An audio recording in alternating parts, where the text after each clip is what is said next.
ရုရှားနဲ့မြန်မာနဲ့သမိုင်းကြောင်းလေးတစ်ခုပါအဲကျွန်တော်တို့ရှိမှဒီ1942ခုနှစ်ထုတ်ခဲ့တဲ့စာအုပ်တို့ဖြစ်တာအဲ့မှာကျွန်တော်တို့အဲ့မှာရေးထားတဲ့စာအုပ်အကြောင်းပြောလို့ရှိရင်ဒီကျွန်တော်ဗုဒ္ဓမြတ်စွာဘုရားတဲ့ထက်ကသောမအမည်ရှိတဲ့ကျွမ်းမင်းရမြည်စည်းဥတွေကိုတူပြီးတော့ဘုရားရှင်ကိုစက္ကပ်ထူထမ်းတဲ့အခါမှာဘုရားရှင်ကပြုံးတော်မူခဲ့ပါလို့ပြောပါတယ်ပြုံးတဲ့အကြောင်းပြီးတဲ့အခါမှာမြတ်စွာဘုရားကပြန်ပြောတယ်သောမကျွမ်းမင်းရ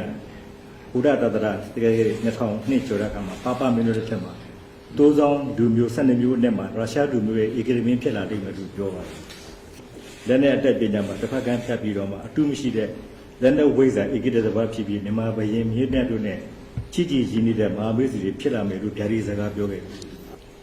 အခုမြန်မာပြည်ကာလမှာကျွန်တော်တို့နှစ်နိုင်ငံမှာမျိုးချစ်ကြည်ရင်းနေတဲ့မိတ်ဆွေနိုင်ငံတွေဖြစ်ကြပါတယ်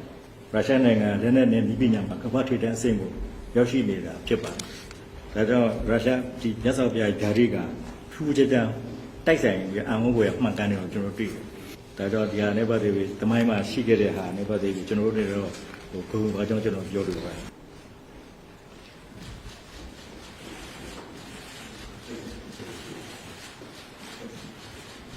В этом году мы отмечаем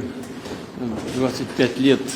подписания декларации об основах дружбы между нашими странами. Дихни соин чунох наган сасани атве аити де бапилой соин до чунодо лунгдех мусангахни донга чунодо хнанаган е побам сайви муджи мя сайне путвайти нечего лехма yikthogai bade lungdechniga soin chunodokh nangan komtwai pamana soin yagaiknon lizekhan tokhminge bade edale imadan kaum bad au chunodokh nangan ye pobam sainwei akwin alande imadan kaum bade nangan taga miechna zama chunodo pobam sainwei bade Приветствую в Москве. Lizabado okataji kimya chizwa misuiji ya kimya ဒီရုရှားနိုင်ငံအပြင်ပြုတက်လာပြီးတော့မှ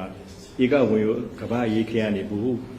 ဟုဝင်ရုကမ္ဘာရေးကိုပြောင်းလဲတာပြုဖြစ်မှာအနောက်နိုင်ငံရဲ့ပြောကားတွေကြောင့်ယူကရိန်းရေးဖြစ်ခဲ့တယ်ဆိုတာကျွန်တော်နားလည်ပါတယ်နိုင်ငံတိုင်းကကိုယ်နိုင်ငံသူနိုင်ငံသားတွေနောက်ချိုးချအာဏာနဲ့ကိုယ်နိုင်ငံအကျိုးစီးပွားလုံခြုံရေးပေါ်မှာထိပါလာကာကွယ်မှုအပြည့်အဝရှိတယ်လို့ကျွန်တော်ယုံကြည်ပါတယ်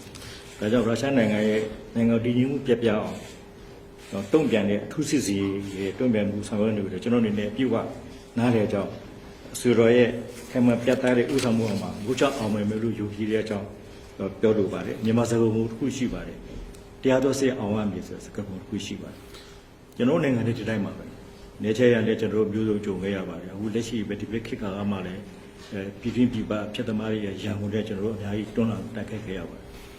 တိုက်ပြည်ကောင်းတာပြည်သားတွေကြီးပေါ်တူတဲ့အောင်တော်တော်လှုပ်ဆောင်နေတာတရားရဲ့ဒီလမ်းပဲဖြစ်ပါတယ်ဒီထဲမှာခက်ခဲတွေလည်းကျွန်တော်အများကြီးကြုံပါတယ်ဒီအချိန်မှာနိုင်ငံတကာမျက်နှာစာမှာအစိုးရတို့နိုင်ငံရဲ့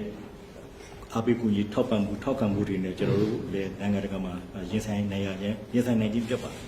တယ်ဒါကြောင့်ကျွန်တော်တို့စကားကုနာစကားလေးပြောရင်တရားတော်ဆရာအောင်ရမယ်လို့ကျွန်တော်တို့လည်းယုံကြည်ပါတယ်